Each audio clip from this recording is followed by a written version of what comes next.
लालच बुरी बला है। एक शहर में एक आदमी रहता था। वह बहुत ही लालची था। उसने सुन रखा था कि अगर संतों और साधुओं की सेवा करे तो बहुत ज़्यादा धन प्राप्त होता है। यह सोचकर उसने साधु संतों की सेवा करनी प्रारंभ कर दी। एक बार उसके घर बड़े ही चमत्कारी संत आए। उन्होंने उसकी सेवा से प्रसन्न होकर उसे 4 दिए दिए और कहा, इनमें से एक दिया जला लेना और पूरब दिशा की ओर चले जाना।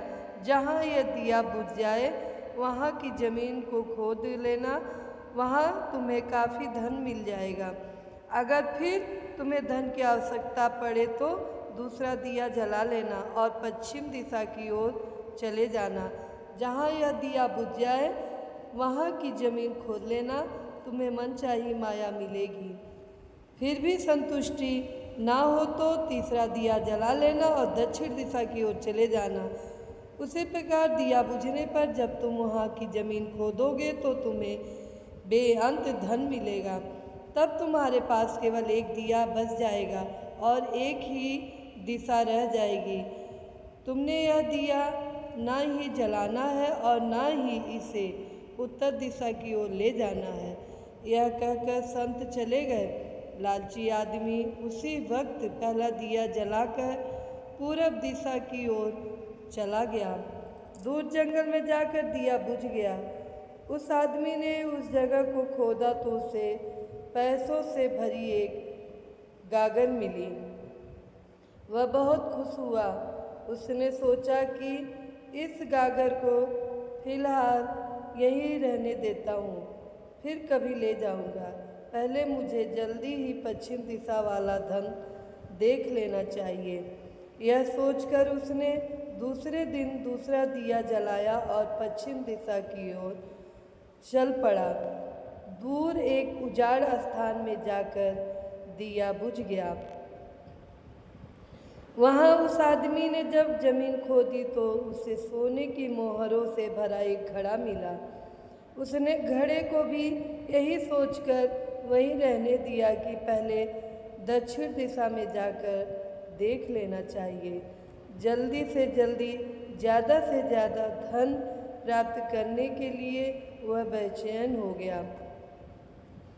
अगले दिन वह दक्षिण दिशा की ओर चल पड़ा। दिया एक मैदान में जाकर बुझ गया।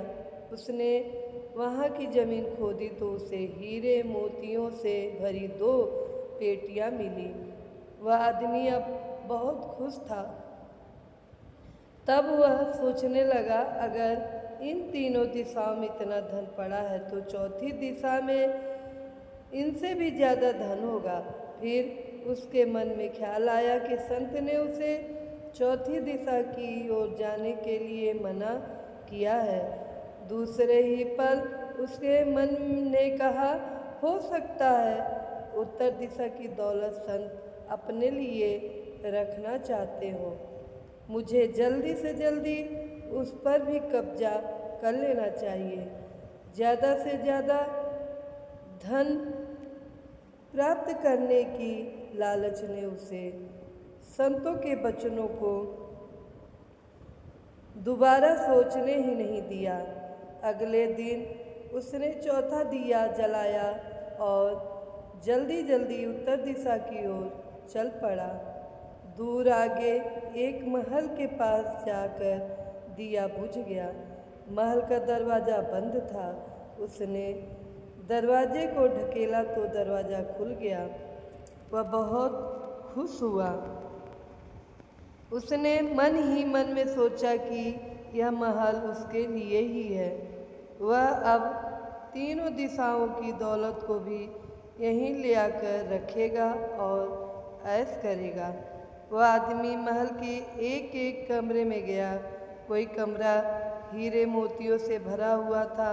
किसी कमरे में सोने के कीमती से कीमती आभूषण भरे पड़े थे।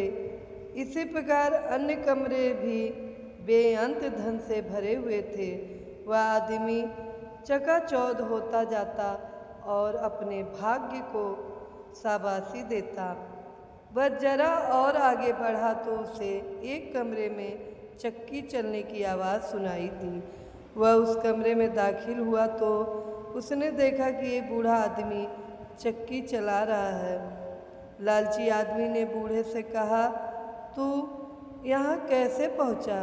बूढ़े ने कहा, ऐसा कर, यह जरा चक्की चला, मैं सांस लेकर तुझे बताता हूँ। लालची आदमी ने चक्की चलानी प्रारंभ कर दी। बूढ़ा चक्की से हट जाने पर ऊंची ऊंची हंसने लगा। लालची आदमी उसकी ओर हैरान से देखने लगा। वह चक्की बंद ही करने लगा था कि बूढ़े ने खबरदार करते हुए कहा, न, चक्की चलानी बंद न कर। फिर बूढ़े ने कहा, यह महल अब तेरा है, परंतु यह उतनी देर तक खड़ा रहेगा जितनी देर तक तू चक्की चलाता रहेगा। अगर चक्की चलनी बंद हो गई तो महल गिर जाएगा और तू भी इसके नीचे दब कर मर जाएगा।